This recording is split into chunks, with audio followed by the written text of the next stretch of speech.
Chapter 6. Who's Who?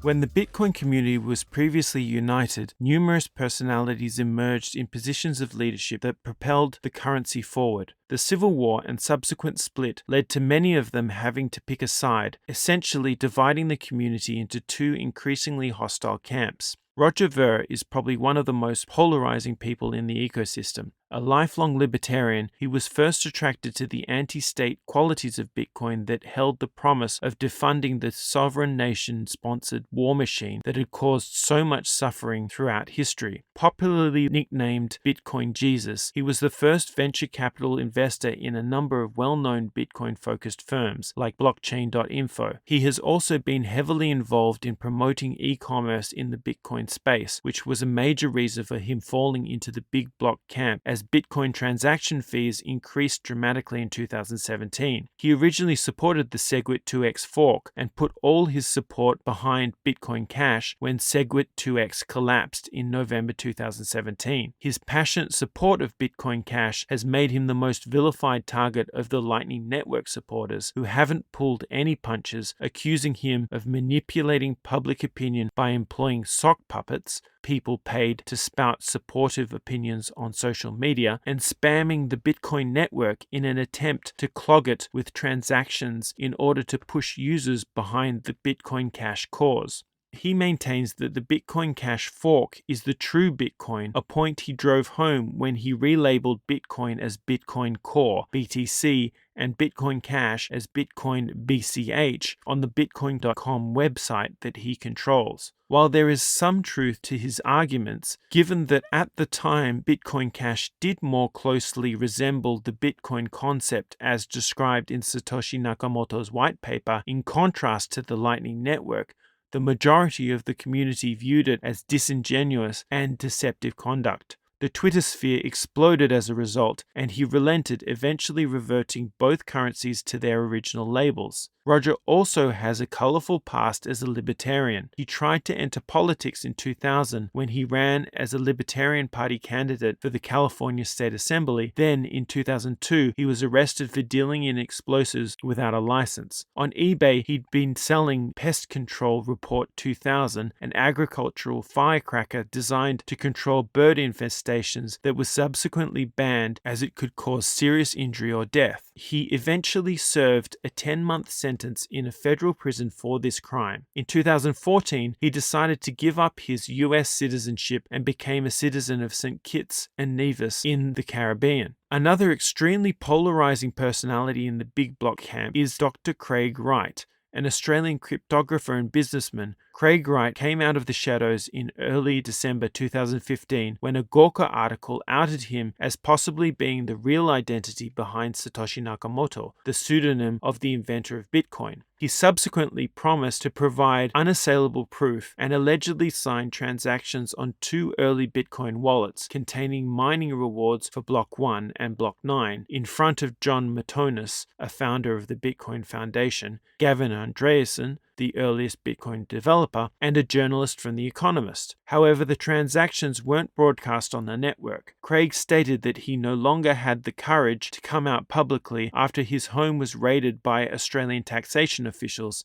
His family was pursued by the media, and he feared he would be held accountable for terrorist financing if he definitively proved that he was actually Satoshi Nakamoto. Understandably, this led to doubts about the authenticity of Wright's claims, and critics voiced counterclaims that it was instead an elaborate hoax, with Craig fooling John and Gavin into believing that he was actually signing the transactions. Thus, many detractors now refer to him as Fake Toshi, a play on Satoshi. Some participants in the cryptocurrency space feel that Craig is arrogant and quite abrasive, a character trait that has not endeared him to the community. He initially came out in support of Bitcoin Cash, but he soon switched to Bitcoin SV, claiming that it was the only real Bitcoin and that it will eventually triumph by scaling on-chain and overtaking all competing coins, Bitcoin included. To cement his claim to being the identity behind Satoshi Nakamoto, in May 2019, under his own name, he registered the copyright for the term Bitcoin, the Bitcoin white paper, and the original Bitcoin code at the US Copyright Office. While it is an offense to fraudulently claim copyright to something you did not create, his claim to be Satoshi is likely to be tested in court in the future as Craig seeks to use the legal system to shut down any competing coins that use either the Bitcoin code or the term Bitcoin. What ramifications this has in the industry are yet to be seen, especially given Bitcoin's until now open source nature. Also supporting large block sizes is Jihan Wu, a controversial Chinese entrepreneur who runs Bitmain, one of the largest companies in the cryptocurrency industry globally. Bitmain was originally launched to design ASIC chips for Bitcoin mining, but also runs one of the largest Bitcoin mining pools, Antpool. Additionally, it now markets the specialist ASIC miners that have the largest mining share for SHA-256 coins. He was a private equity fund manager before he discovered Bitcoin and was also the first person to translate Satoshi Nakamoto's white paper on Bitcoin into Chinese. As a big block proponent, he championed the Bitcoin Unlimited project that sought to completely remove the block size limit, leaving it flexible and dynamically determined by miner consensus. He subsequently pushed hard for the fork that would eventually become Bitcoin Cash and has been a loyal supporter of Bitcoin Cash ever since. As a result, he has been constantly vilified by the Bitcoin Core supporters who publicize various conspiracy theories about his intentions and actions to sabotage the BTC Bitcoin network.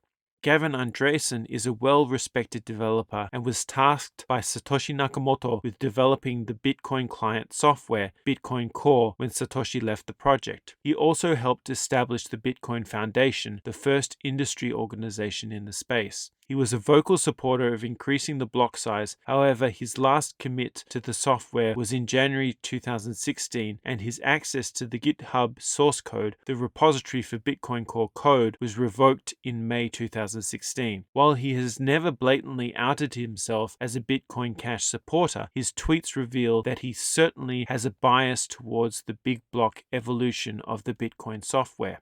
Jeff Garzik is another developer who's frequently found himself in the firing line, most prominently as the lead developer of the SegWit2x fork that never happened. He came up with the first Bitcoin client software version that had an allowance for big blocks, although it was never widely adopted. Mike Hearn, another Bitcoin Core contributor, is also a controversial figure, most notably for his rage quit of Bitcoin Core in January 2016 when he famously claimed that Bitcoin was a failed experiment because of the inability of Bitcoin Core to make the necessary changes, read big blocks, to make it work. He stated that he had sold all his Bitcoin holdings as a result. At the time, his announcement caused a significant drop in the price of Bitcoin, which didn't bode too well for the community of Bitcoin hodlers who still believed the promise of the currency. Holding the middle ground is Andreas Antonopoulos, a longtime Bitcoin evangelist who has kept largely mum on the issue of scaling and not taken a public position. He has written several books on the subject and has an informative educational resource on YouTube. He does recognize the limitations of on-chain scaling and has publicly discussed the issues confronting developers who want to scale on-chain. During the 2017 bubble, Roger Ver publicly criticized Andreas for not believing in Bitcoin enough to hold significant quantities of it from the days when he first got involved. The community rallied around Andreas, and he received significant anonymous donations shortly after. Charlie Shrem is a well-known member of the Bitcoin community, having set up Bitcoin businesses very early on. One business, BitInstant, was an early success, helping customers purchase and use Bitcoin to make purchases at over 700,000 locations. By 2013, the company was processing over 30% of all Bitcoin transactions. He was also an early casualty as he got on the wrong side of the law, was arrested at JFK Airport and charged with conspiring to launder $1 million worth of Bitcoin for users of the illicit website Silk Road, willfully failing to file suspicious activity reports with banking authorities, and operating an unlicensed money transmitting business. In December 2014, he was convicted of aiding and abetting the operation of an unlicensed money transmitting business, ordered to forfeit US $950,000 and sentenced to 2 years in prison. He was imprisoned and served his sentence in a federal penitentiary from March 2015 to June 2016. Shrem has also been fairly neutral in the scaling debate, although his posts on Twitter have been more supportive of the Lightning Network solution. Charlie Lee, the inventor of the Litecoin cryptocurrency, a copy of Bitcoin that has 2.5-minute block times instead of 10-minute block times, is a more vocal supporter of the Lightning Network. He has lost some trust, however, as he sold all his Litecoin at the all-time high during the altcoin rally at the start of 2018 when Litecoin was above $400. It subsequently dropped back down to around $50. While he maintained that he was trying to avoid some conflict of interest, it never became clear what that conflict of interest turned out to be.